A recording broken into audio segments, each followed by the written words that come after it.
Take a moment to remember the bravery of the police officers who defended the Capitol on January 6th. Their courage helped safeguard American democracy after Trump's lies about the 2020 election incited a violent insurrection. Officers like Sergeant Aquilino Ganell, Harry Dunn, and Michael Fanone, who have all been on this program, they deserve all of our gratitude, as do the many, many other officers who were at the Capitol that day. CNN political commentators Maria Cardona and Brad Todd join me now. Maria, today's election certification comes 4 years to the day after Trump supporters tried to overturn our democracy. Stephen Collinson here at CNN wrote something very interesting. He said, Trump will send a message down through the ages that a president who refuses to accept the result of a free and fair election and who incites an attack on the Capitol can get away with it and regain power. Maria, is he right?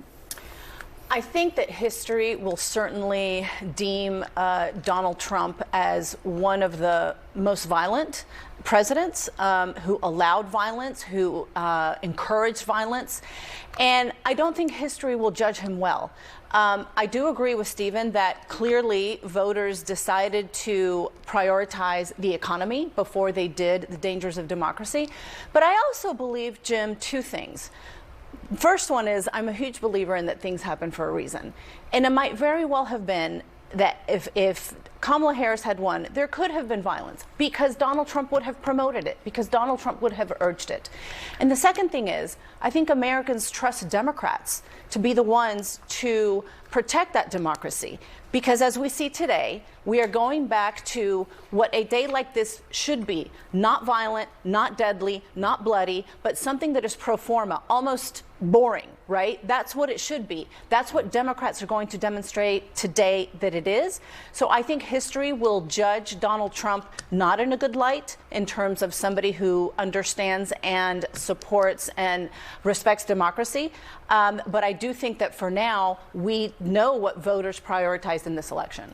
Brad, is it time for Donald Trump to apologize for what took place 4 years ago? I wouldn't expect Donald Trump would apologize. Nor do I expect Democrats to apologize for trying to undo his presidency by all legal and extra legal means after that. Come on, Brad. Come on. No, Jim, look at our own polling. Look at CNN's own exit polling. Voters who said they voted on democracy were evenly split between Democrats and Republicans. January 6th was a dark day in the history of our country. Donald Trump bears a lot of responsibility for that. It's something that should stain his legacy forever. However, voters, they punished him for it. That's why he was behind Ron DeSantis by 20 points until Alvin Bragg indicted him.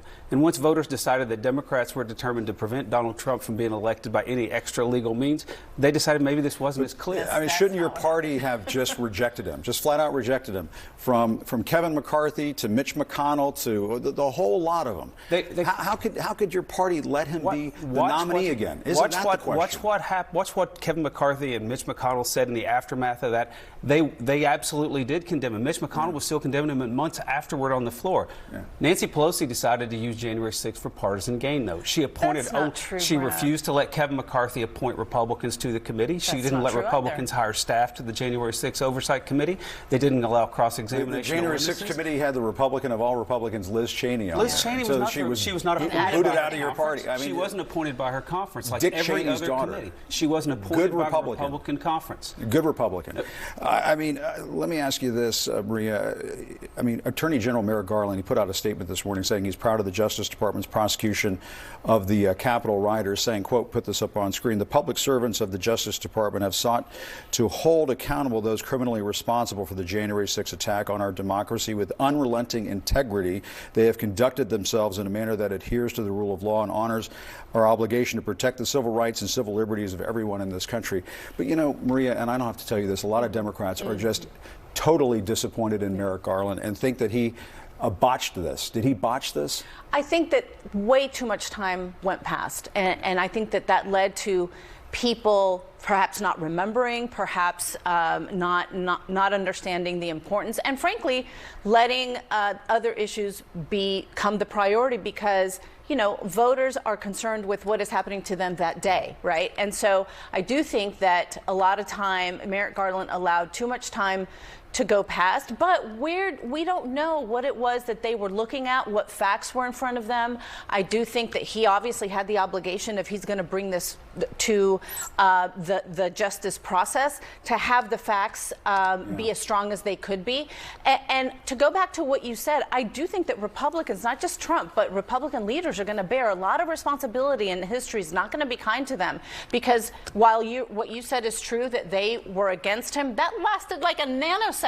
Again, and then Pelosi tried to politicize it. No, it's not. The facts are the facts, Brad. You saw those images that we just did on the television. It deserved a full bipartisan investigation. But you can't have a full bipartisan investigation when your party it initially said, yes, Donald Trump is in the wrong, and then completely capitulated. Everyone went down.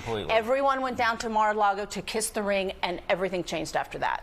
And the knee bending continues. That's certainly the case. Brad, Maria, thank you very much. We do have breaking news to tell you. President-elect Donald Trump is asking a New York court to